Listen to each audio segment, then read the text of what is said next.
C'est une théorie complotiste. Vous allez me dire ce que vous en pensez. La campagne électorale de Donald Trump, et il y a eu une actu qui est tombée il y a quelques jours. Parce que je sors d'une cité, alors lui il va faire des top modèles, moi j'en aurais pas. C'est quoi, ça? Et c'est les gens qui vous aiment qui, avec tout leur cœur souvent, vous donnent pas un bon conseil. J'espère que vous allez bien les amis, j'espère que vous êtes en forme pour cette nouvelle semaine intense qui nous attend sur les marchés. Comme d'habitude, vous me connaissez, mon petit Red Bull. Ok, let's go les amis, on est parti pour l'analyse de la semaine sur le marché. Et on va commencer, bon c'est pas trop en lien avec les marchés boursiers, mais je trouve ça intéressant. On va avoir l'introduction en bourse, la plus massive de l'histoire. Je crois que c'est pour début d'été. Donc il y a Elon Musk qui va fusionner SpaceX et XAI, donc son IA. Et c'est assez intéressant ce qui va se passer parce qu'il explique que en gros, les IA ont besoin d'énormément d'énergie, que les IA consomment énormément de chaleur et que donc combiner l'aérospatial avec l'intelligence artificielle, c'est quelque chose de pas bête parce que imaginez-vous si les IA seraient dans le ciel, seraient en gravité, et ben à ce qui paraît, et ben vu que c'est du vide sidéral, ça chaufferait pas et puis surtout on doit se demander mais comment ils font pour choper de l'électricité? Et ben avec des panneaux solaires, ils peuvent avoir de l'électricité.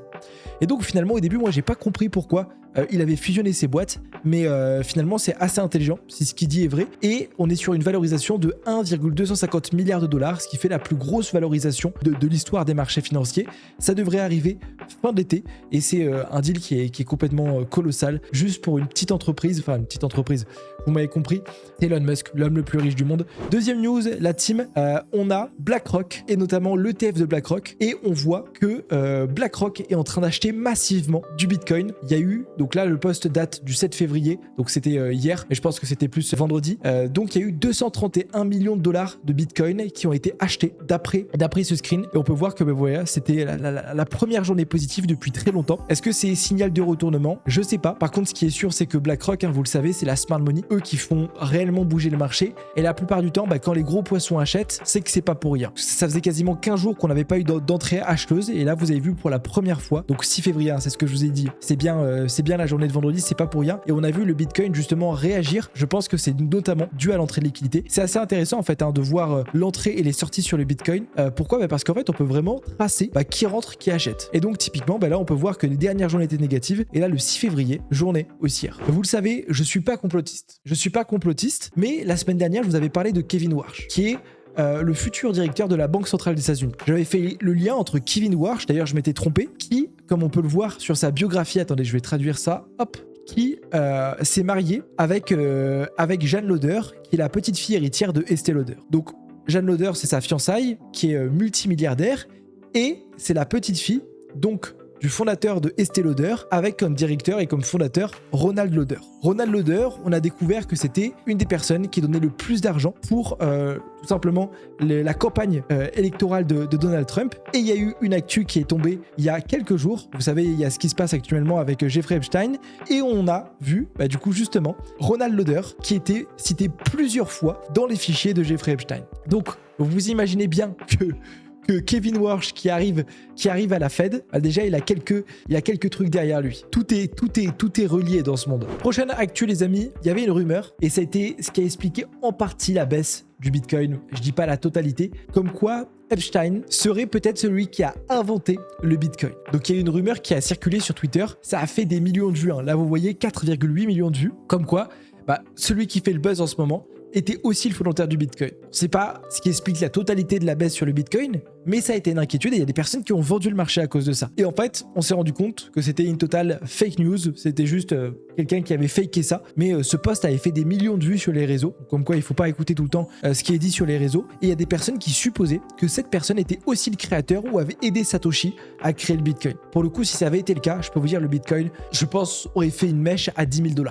mais vraiment. Mais il y a aussi une théorie que j'aimerais vous évoquer, c'est une théorie complotiste, vous allez me dire ce que vous en pensez. Ça fait depuis 2 mois, je sais pas si vous savez, si vous le voyez sur les réseaux, mais on a cet homme qui se fait défoncer de partout. Et donc Michael Saylor, qui est PDG de MicroStrategy, qui est l'entreprise qui possède le plus de Bitcoin. Et je sais pas si vous avez vu, mais que ça soit sur Twitter, que ça soit dans les actualités. Hein. Si vous regardez les actualités, tout le monde parle de lui. Même The Wall Street Journal, qui est quand même un des plus gros journaux aux États-Unis, a fait un article sur lui, comme quoi il était en train de perdre, regardez, Bitcoin Booster est en train de perdre 12 billions de dollars. Et en fait, moi, j'ai l'impression qu'il y a une sorte de propagande contre cet homme pour que tout le monde ait peur de micro-stratégie et donc forcément qu'ils aient peur d'acheter du Bitcoin. Et que cette propagande soit faite par BlackRock ou par un fonds d'investissement. Comme s'ils avaient payé des journaux pour dire que cet homme va mal, pour que son entreprise va faire faillite et qu'il est en train de perdre des millions et des millions de dollars. Et vraiment, il se fait arracher sur les réseaux.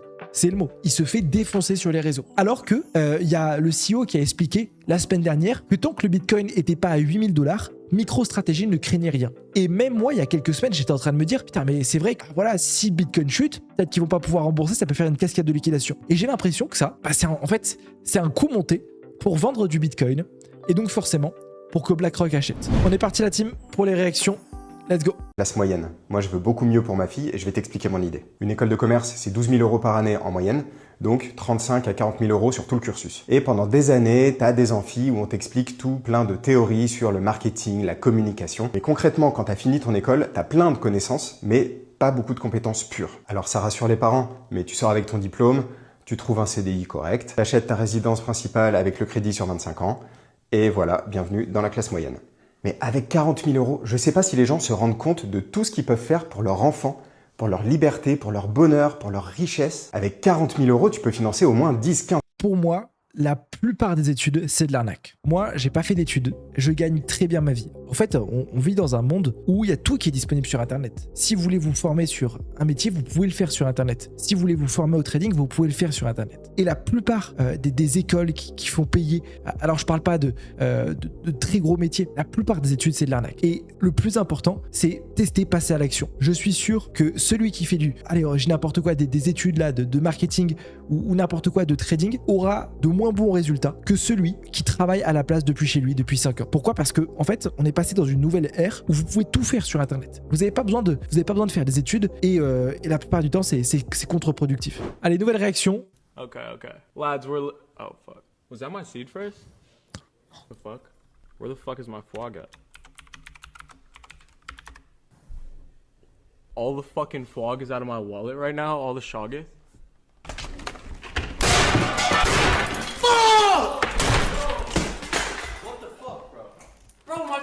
Je viens de comprendre. Pour ceux qui n'ont pas saisi, il a partagé sans faire exprès sa seed phrase. C'est en gros le mot de passe de sa clé crypto-monnaie. Et vu qu'il était en live, il y a quelqu'un qui a vu ça et qui lui a sorti toutes ses cryptos. Donc là, il y avait 100 000 et il lui a retiré 100 000 de son portefeuille. Ça, c'est les dangers de la crypto. C'est que si quelqu'un chope cette seed phrase, on peut tout vous voler. Il n'y a pas de confirmation, il n'y a pas de tout FA.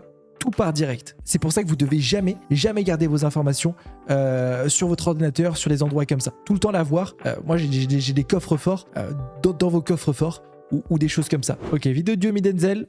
Influenceur de télé-réalité, Scameron Lamborghini, il n'y a pas de personne sérieuse. Et je me dis, qu'est-ce que je vais foutre dans un désert aride comme ça? Et au bout de quelques jours, je réalise que je me suis trompé. Dubaï, c'est la meilleure ville du monde. Propreté, modernité, sécurité et surtout un sentiment d'ambition. Ici, tout va vite. Et la plupart des personnes que je rencontre ont le même état d'esprit que moi. Mais pourtant, chaque fois que je rentre en France, j'entends les mêmes conneries. Tout le monde a une vision complètement biaisée de Dubaï. Je vous promets, prenez un jour un billet d'avion pour Dubaï. Même si sur Internet, on vous dit qu'il n'y a pas d'âme, qu'il y a des choses qui se passent bizarres dans cette ville, prenez un billet d'avion. Juste quelques jours. Venez ici et venez regarder l'ambiance. Quand vous allez voir qu'en bas, il y a des Lamborghini, il y a la nouvelle Ferrari, quand vous allez voir des gens passer avec 1 million, 2 millions d'euros au poignet, ça va vous motiver. Moi, je pense que si j'étais pas venu à Dubaï, j'aurais jamais gagné autant d'argent. Parce que, en fait, en France, quand tu gagnes déjà 5 000, 10 000 euros par mois, t'es le 1%. Mais à Dubaï, en faisant 10 000 euros par mois, t'es quelqu'un comme tout le monde. Et donc, ça te pousse à faire plus et à vouloir plus.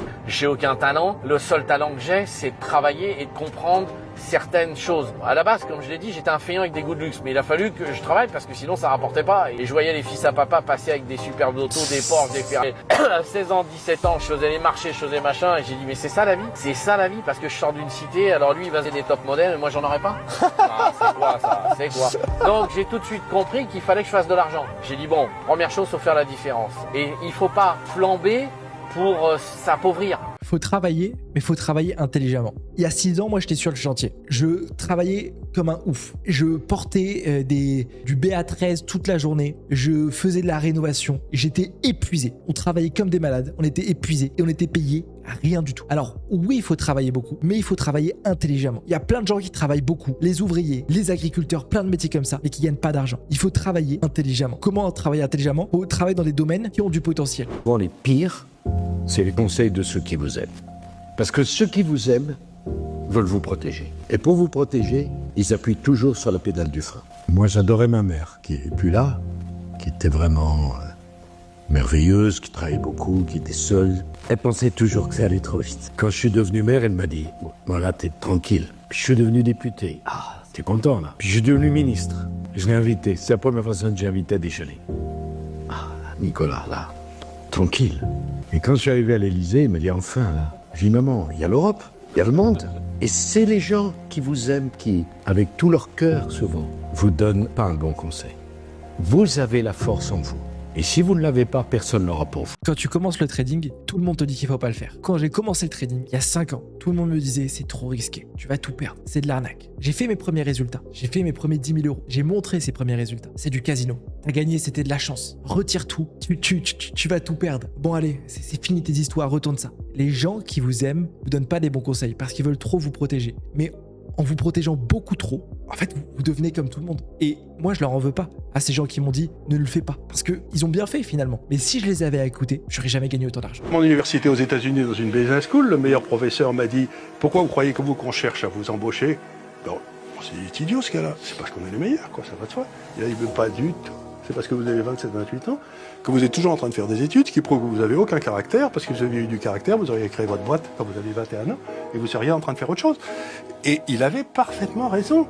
C'est-à-dire que l'acte de création n'est pas l'acte d'étude. Charles Gave, très très grand financier, qui gère des millions, ce qu'il dit c'est vrai. Ceux qui font des études, ceux qui restent dans ce système, des personnes qui n'ont pas assez de force pour essayer de faire autre chose. On met un trader qui trade à son compte depuis 5 ans, tout seul sur des graphiques, versus un trader qui sort de 5 ans d'études. On donne 10 000 euros à chacun et le premier mail explose 10 000 fois. Que ce soit sur le mindset, que ce soit sur les stratégies, que ce soit sur tous les aspects, la société, c'est fait pour mettre des gens dans des cases et c'est fait pour accomplir les objectifs de quelqu'un d'autre. Bon les amis, c'est tout pour moi pour ce soir. Qu'est-ce que je voulais vous annoncer? Je vous préviens, semaine prochaine, il n'y aura pas de live comme ça. Pourquoi? Parce qu'il y a un gros événement que je suis en train d'organiser. On est en train d'en parler un petit peu sur les réseaux. Pour ceux qui sont bons, vous allez le voir. Mais je vous en parlerai plus. Je suis en train de faire quelque chose d'extraordinaire. Franchement, je suis en train de bosser comme un malade. Ça fait 2 semaines que je suis comme un fou dessus. Ça va être très très bien. Pour tous ceux qui veulent faire du trading, qui veulent commencer le trading, écoutez ce qui se passe et vous allez voir. Et puis pour ceux qui veulent trader avec moi tous les jours en direct, les amis, je vous remets le lien pour rejoindre mon académie. Je suis pas là pour vous vendre du rêve. Je suis pas là pour vous dire que vous allez devenir multimillionnaire. Par contre, je peux vous apprendre tout ce que je sais sur les marchés. Bref les amis, je vous souhaite à tous une excellente journée. À bientôt.